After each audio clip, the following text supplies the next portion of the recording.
Tudo bom? Boa noite. Eu sou Rafael Matias e estou aqui para compartilhar com vocês uma palavra que está lá em Gênesis 22, do versículo 1 ao 12.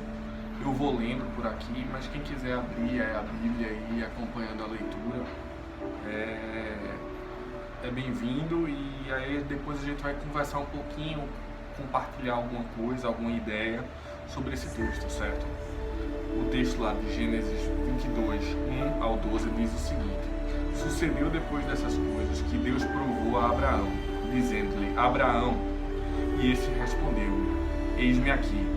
Prosseguiu Deus: Toma agora teu filho, o teu único filho, Isaque, a quem amas, vai à terra de Moriá, oferece-o ali em holocausto, sobre um dos montes que te hei de mostrar. Levantou-se, pois, Abraão de manhã cedo, albardou o seu jumento e tomou consigo 2 dos seus moços e Isaque, seu filho, e tendo cortado lenha para o holocausto, partiu para ir ao lugar que Deus lhe dissera. Ao terceiro dia, levantou Abraão os olhos e viu o lugar de longe. E disse Abraão a seus moços: Ficai-vos aqui com o jumento, e eu e o mancebo iremos até lá. Depois de adorarmos, voltaremos a vós. Tomou, pois, Abraão a lenha do holocausto e a pôs sobre Isaque, seu filho. Tomou também na mão o fogo e o cutelo e foram caminhando juntos. Então disse Isaque a Abraão, seu pai: Meu pai. Respondeu Abraão: Eis-me aqui, meu filho. Perguntou-lhe Isaque: Eis o fogo e a lenha, mas onde está o cordeiro para o holocausto? Respondeu Abraão: Deus proverá para si o cordeiro para o holocausto, meu filho. E os dois iam caminhando juntos. Havendo eles chegado ao lugar que Deus lhe dissera, edificou Abraão ali o altar e pôs a lenha em ordem. O amarrou a Isaque, seu filho, e o deitou sobre o altar em cima da lenha. E, estendendo a mão, pegou o cutelo para imolar o seu filho.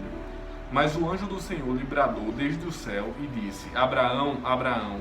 Ele respondeu: Eis-me aqui. Então disse o anjo: Não estendas a mão sobre o mancebo, e não lhe faça nada, porquanto agora sei que temes a Deus, visto que não me negaste teu filho, o teu único filho. Essa é uma das histórias, com toda certeza, mais conhecidas e discutidas da Bíblia, que diz respeito ao quase sacrifício de Isaque por seu pai Abraão.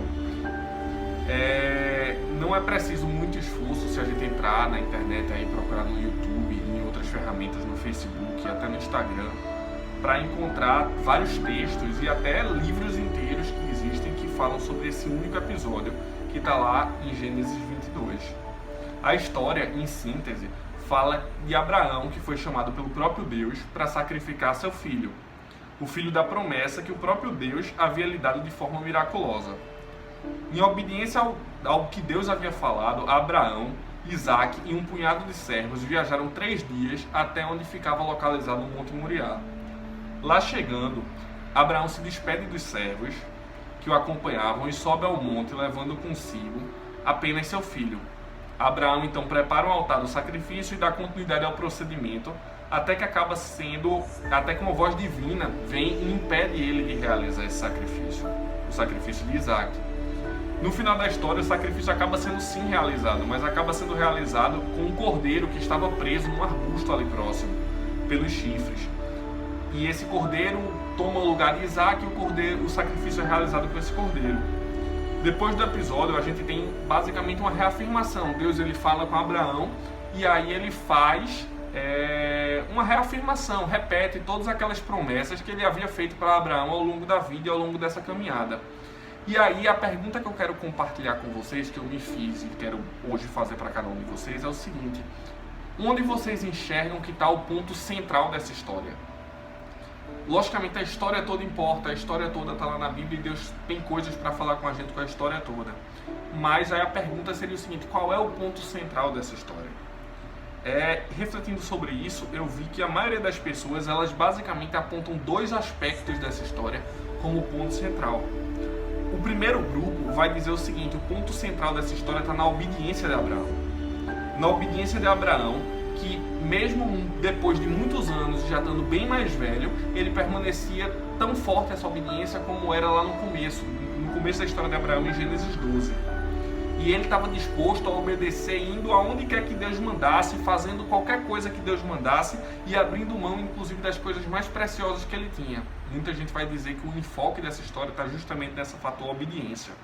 Algumas outras pessoas vão dizer que o enfoque dessa história ela está no aparecimento de um sacrifício substituto, como se essa história fosse, na verdade, uma maquete ou uma profecia materializada e encenada, certo? Da história de todos nós, que não precisaríamos mais morrer, pois Deus iria prover, no final, um cordeiro apto a carregar sobre si os pecados do mundo. Mas venhamos e convenhamos, existe alguma coisa a mais nessa história. A história é bastante alarmante, na verdade. É um pedido de Deus que chama a atenção, porque não se parece com nada equivalente tendo em vista o Deus que a gente conhece. A gente aprende e ouve, e até a própria Bíblia narra a história de um Deus de amor, como o próprio João diria no futuro. O pedido de que um ser humano fosse sacrificado não parece algo ligado a esse Deus. Parece muito mais alguma coisa relacionada àqueles deuses pagãos, daqueles povos pagãos, inclusive de onde o próprio Abraão tinha saído. Mas Abraão, ele reconhece essa voz, mesmo com um pedido que não era tão comum, mesmo com um pedido que não era tão próprio daquela voz que tinha falado com ele tantas e tantas vezes, ele ainda assim reconhece a voz, ele sabe que é Deus que está falando com ele, e ele atende àquela voz, ele obedece àquela voz, porque aquela voz parecia familiar, ele já conhecia a voz, o pedido era estranho, mas a voz era familiar, e por isso Abraão obedece.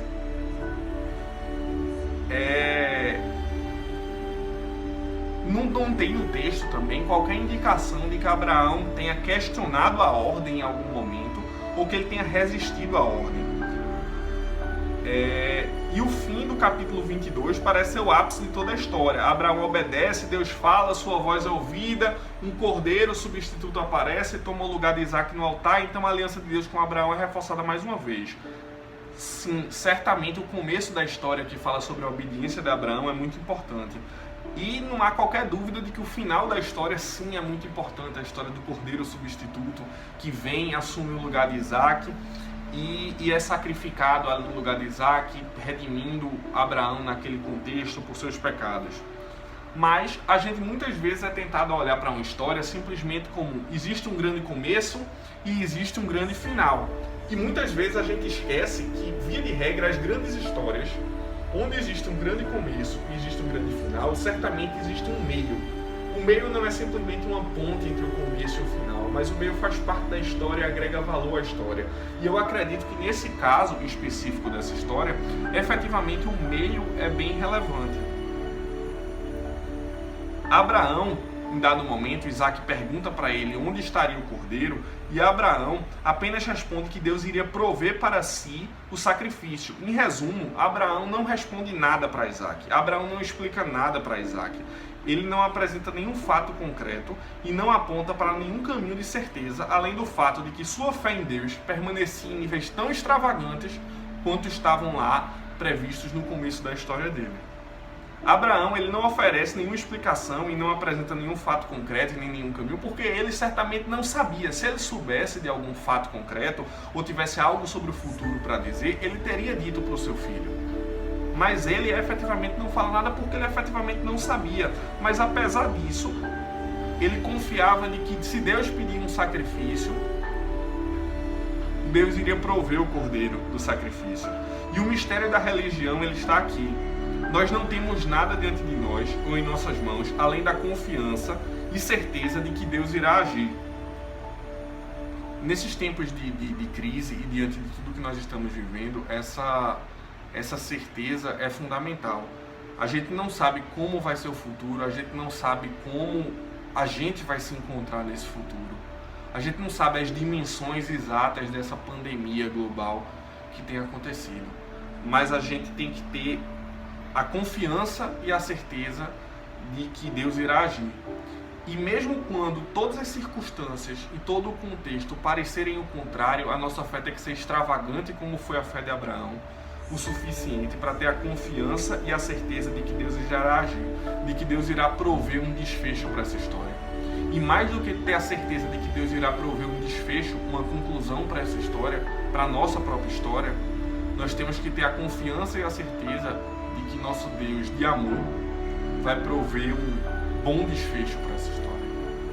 De que Ele está no controle, de que Ele é Deus e Ele é Senhor sobre o coronavírus, de que Ele é Deus e Senhor sobre todas as crises sociais, políticas, sanitárias, relacionadas à saúde, todas as crises individuais em que nos encontremos.